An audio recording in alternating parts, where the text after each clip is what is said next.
There's a lot of people out there who really don't enjoy what they do for a living, which is really sad because we spend about a third of our time working at our jobs. So we may as well enjoy or even love what we're doing for a living. Well, today we're going to talk about how to make a right career choice.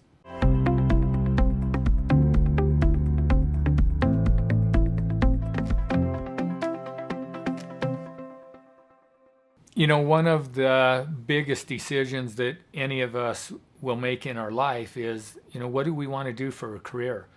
What is the career path that we want to pursue? Well, we're going to talk about that a little bit today and hopefully give you some tips and ideas that may help you make the best or a better career choice for you so that you can enjoy not only the time of your life away from work, but also enjoy the time when you are at work.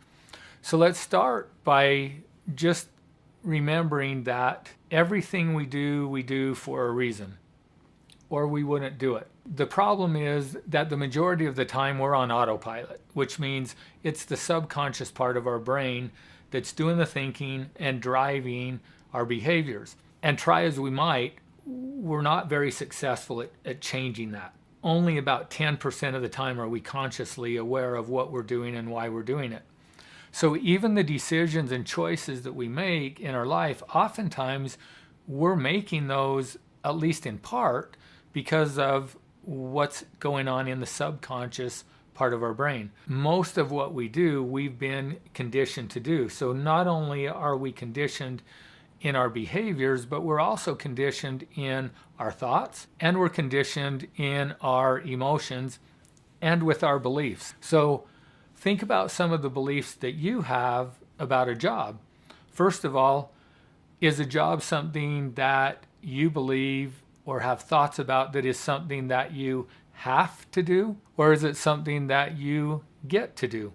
That small belief in and of itself is going to have an effect on the choices that you make.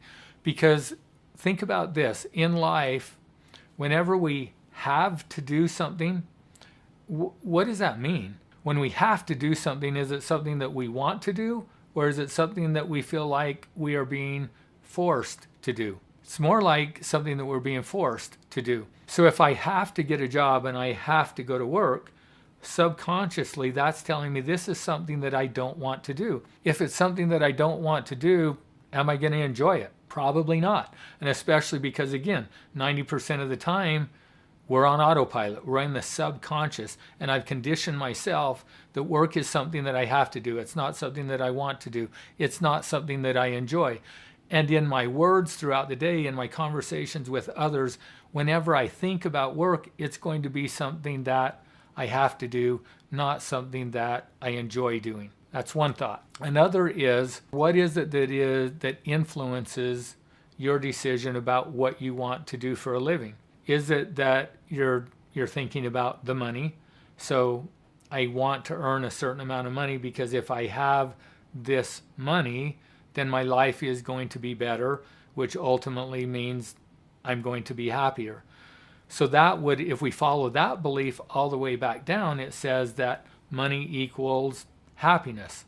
Well, if we turn our brain on and we think about that, all of us know that money does not equal happiness. So again, all of this just requires really that we get off of autopilot. We turn our brains on and we begin to think about our beliefs. We begin to question our beliefs, and we begin to think about what we're doing and why we are doing it. So here's another thing to consider with money. So maybe I'm going to choose a career that has more potential to earn money.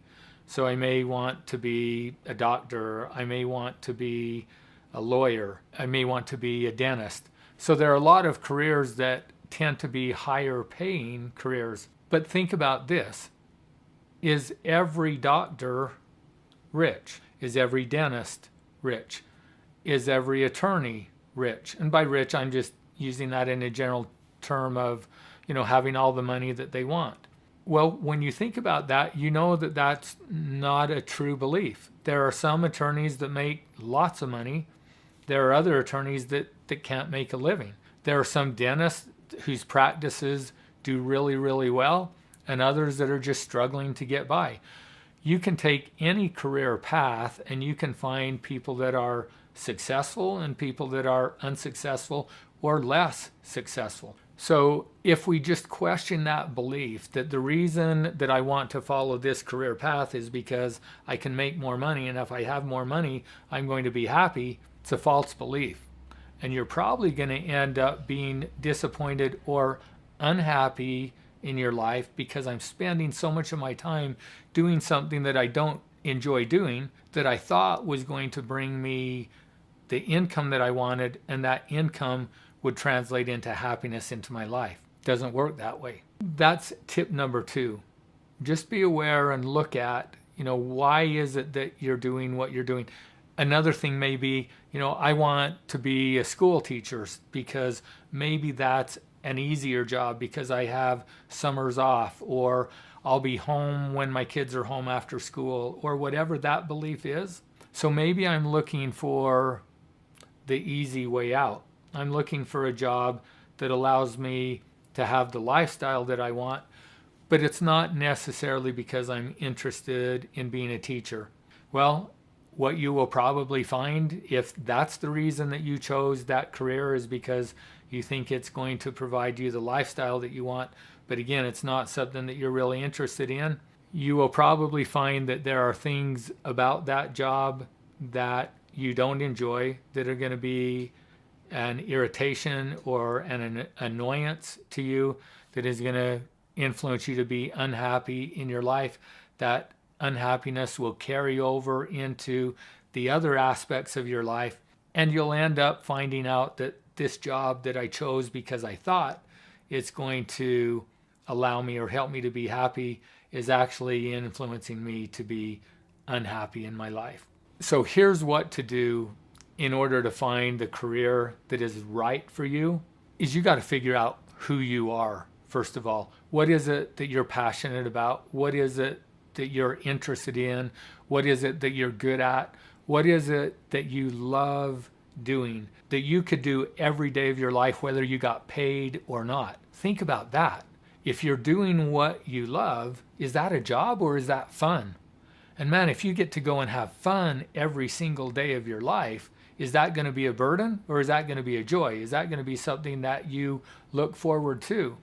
So to find the career, don't worry so much about what that career looks like or what the money is to that, because here's the other thing about money and a career.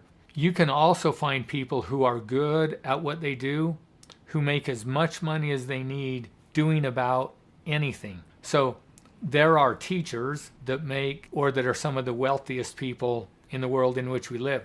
You look at Tony Robbins, for example. He's a teacher. He's not the traditional teacher that teaches in a classroom, but he's a teacher. So don't worry so much about the job, but figure out who you are, figure out what you're passionate about, what you love doing, what you're interested in, what you're good at, and then figure out how to take that and go out and create value in the world. Now, that may be that I go to work for somebody else in their company and I provide value to them and to their customers, and it's still doing something that I love doing. And if I love doing what I do, the money isn't going to matter so much, because money does not equal happiness. So if my goal in life, and I think that's all of our goals, is to be happy, you will find happiness in doing what you love. And the better that you get at doing what you love and figuring out how to create more value. So let's say that you're in a job that you love, but the money isn't quite what you want it to be. There's still a solution to that. And that is, well, how do I become more valuable in doing what I'm doing? Because the way that we exchange value in the world in which we live is through money. So if I have something, I provide a service or a skill or a product that other people value, the more they value it, the more they're going to be willing to exchange money for that. So that money solution is secondary to finding out what you really love to do. So that's the solution to finding the right career for you. Find out what you love, find the things that you're good at, and then go out and figure out a way to create value for others in the world doing what you love. If you enjoyed this video today and you're on YouTube, go ahead and subscribe to our channel. If you're on LinkedIn, comment. And if you want to know more about what we do, visit our website.